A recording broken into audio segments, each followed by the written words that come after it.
కొంచెం మానసిక స్థితి బాగోదు, అంటే కుంగిపోయి ఉంటారు.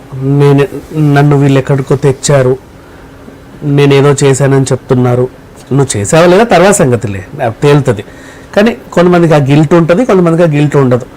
వాట్ ఎవర్, నేను ఒక దగ్గర ఉన్నాను, ఒక అభియోగం మోపబడింది నా పైన, ఖైదీల మధ్యలో ఉన్నాను, నేను ఒక ముఖ్యమంత్రి స్థాయి వ్యక్తిని, బయట నుంచి నన్ను చూడడానికి 2 సార్లే జనాలు వస్తున్నారు, వారంలో 2 సార్లు, వారంలో 2 సార్లు ములాఖత్. మిగతా టైం అంతా నేను ఇక్కడే స్పెండ్ చేస్తున్నా, మార్నింగ్ నుంచి ఈవినింగ్ వరకు గడిపేస్తున్నా.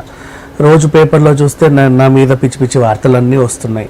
అసలు ఏంటి జీవితం అని కొంచెం సైకలాజికల్గా డిప్రెస్ అవుతూ ఉంటారు, స్ట్రెస్కి లోన్ అవుతూ ఉంటారు.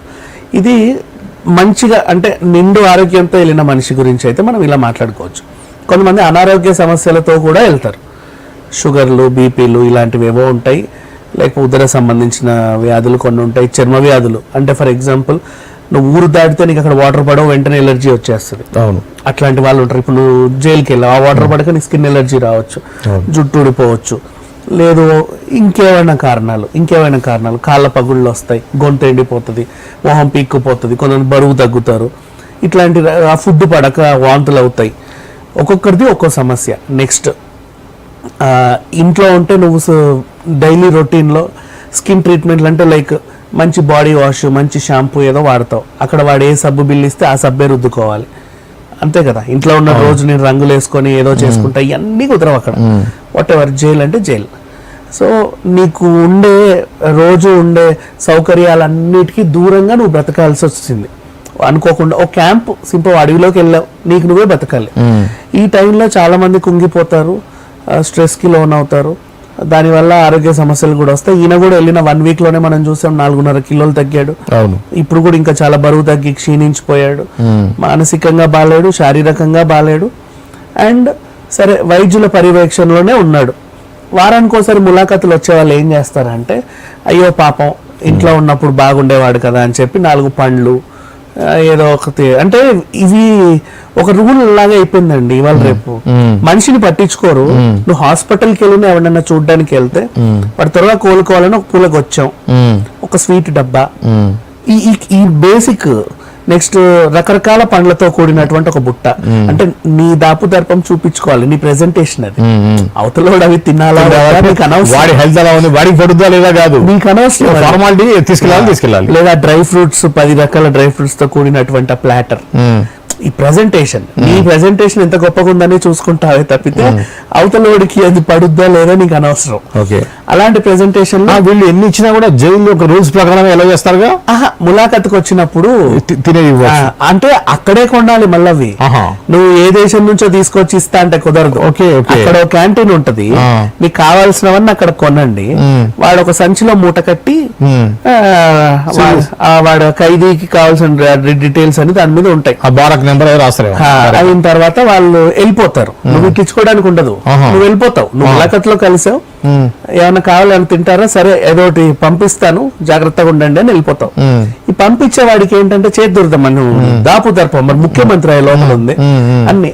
బాబు 4 స్వీట్ డబ్బాలు వేసాయి, ఆ పండ్లన్నీ కట్టేసాయి, బిస్కెట్ ప్యాకెట్లు వేసాయి, అవేసాయి ఇవేసాయి అని చెప్పి ఇంత పెద్ద ప్యాకేజ్ అక్కడ పెడతాడు. ఆ సాయంత్రం ఏదో టైంలో వీళ్ళకి, బాబు మీకు ములాఖతుకు వచ్చిన వాళ్ళు సామాన్లు వేసారు అక్కడికి రండి అని చెప్తే వీళ్ళు వెళ్తారు. ఈయన ముఖ్యమంత్రి వెళ్ళకపోవచ్చు, ఈయనకు సంబంధించిన ఎవడన్నా ఒక అసిస్టెంట్ అని పెడితే, అసిస్టెంట్ ఖైదీలు ఉంటారు, వేరే నేరాల్లో వచ్చినటువంటి ఖైదీలని వీళ్ళకి పని చేయడానికి పెట్టుకుంటారు. వీళ్ళు వెళ్ళి తెచ్చి అక్కడ పెడతారు, అది ఆయన స్వీకరించాలి. ఇక మూట ఇప్పి చూస్తే 4 రకాల స్వీట్ డబ్బాలు, 10 రకాల పండ్లు, మామిడి, అన్ని రకాల అరటిపళ్ళు అన్ని ఉంటాయి. అండ్ నెక్స్ట్ బిస్కెట్ ప్యాకెట్లు లేదా స్నాక్స్ వాట్ ఎవర్, పచ్చళ్ళు గిచ్చళ్ళు ఇన్ని. ఇక అవన్నీ అంటే వచ్చినోడు గొప్పగా అయితే వాడి ప్రెజెంటేషన్ ఇచ్చి వెళ్ళాడు, బాగా ఇచ్చాను నేను సామాన్లు, కనీసం 10,000 సామాన్లు పంపాను నేను, సార్ మస్తు ఖుషి అవుతాడని వాడు వెళ్ళిపోతాడు. అయిపోయింది. ఇప్పుడు సార్ ఒక్కడే ఉన్నాడు అక్కడ, నువ్వు ఏదో నీ ప్రెజెంటేషన్ అయిపోయింది. ఈయన ఏం చేస్తున్నాడు, 3 రోజులు వీడియో కాన్ఫరెన్స్ ద్వారా డాక్టర్ కి నీ ప్రాబ్లమ్స్ అన్ని చెప్పుకుంటే వాళ్ళు నీకు ఉచిత సలహాలు ఇస్తా ఉంటారు. ఇలా చెయ్యి, అలా చెయ్యి, ఇది చెయ్యి, అది చెయ్యి.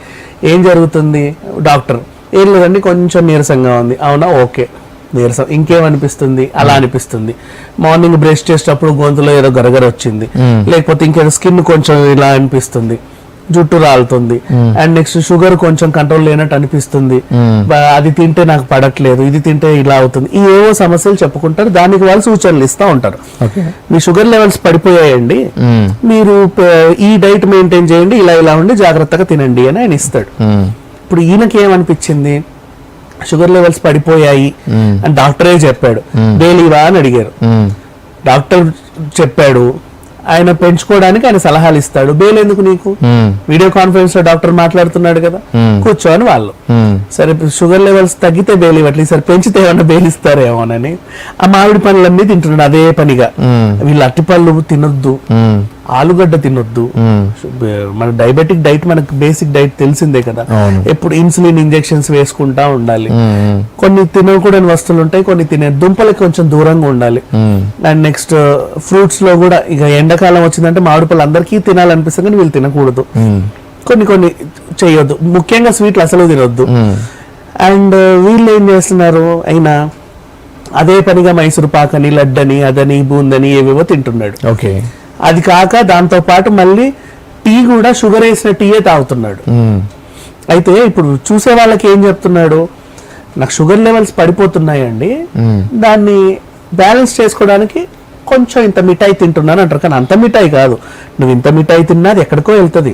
మినిమం 300-400 షుగర్ ఉందంటే అడ్డం పడిపోతావు ఇంకా. ఆ తర్వాత ఇక నిన్నేం చేస్తారు, తీసుకెళ్లి హాస్పిటల్లో జాయిన్ చేసి ఆ కారణం చేత కూడా నువ్వు బెయిల్ పొందాలని ప్రయత్నిస్తున్నావు. కరెక్టే, బానే ఉంది. వికటిస్తే ఏం చేస్తావు, అది నువ్వు రెగ్యులర్ తినే ఫుడ్ కాదు. ఇప్పుడు ఆ స్వీట్ డబ్బాలు నువ్వా ముఖ్యమంత్రి స్థాయి కాబట్టి మంచి ఎక్కడికో దాదూసుకో లేకపోతే ఆగ్రా స్వీట్ షాప్ కో వెళ్ళి తింటావు, ఢిల్లీ మిఠాయి వాళ్ళకి వెళ్ళి తింటావు. రెగ్యులర్ గా బయట దొరికేవి ఏముంటాయి, ఏదో స్వస్తిక్ సింబల్ వేసేసి సింపుల్ గా ఏదో వెంకటేశ్వర స్వీట్లు అని వేసి ప్యాక్ చేసి పడేస్తారు అక్కడ. హోమ్ మేడ్ ఫుడ్స్ అని రాసి ఒక తగిలింపు అంతే. ఈ మూటలు వస్తాయి వాడికి. 50,000కి ఏదో నాసిరక నూనెలో చేసి ఇచ్చేస్తాడు. తెచ్చినోడేమో ప్రెజెంటేషన్ కోసం వాడి తాహత చూపించుకోవడానికి అవన్నీ కొని నీ ముందు వేసాడు.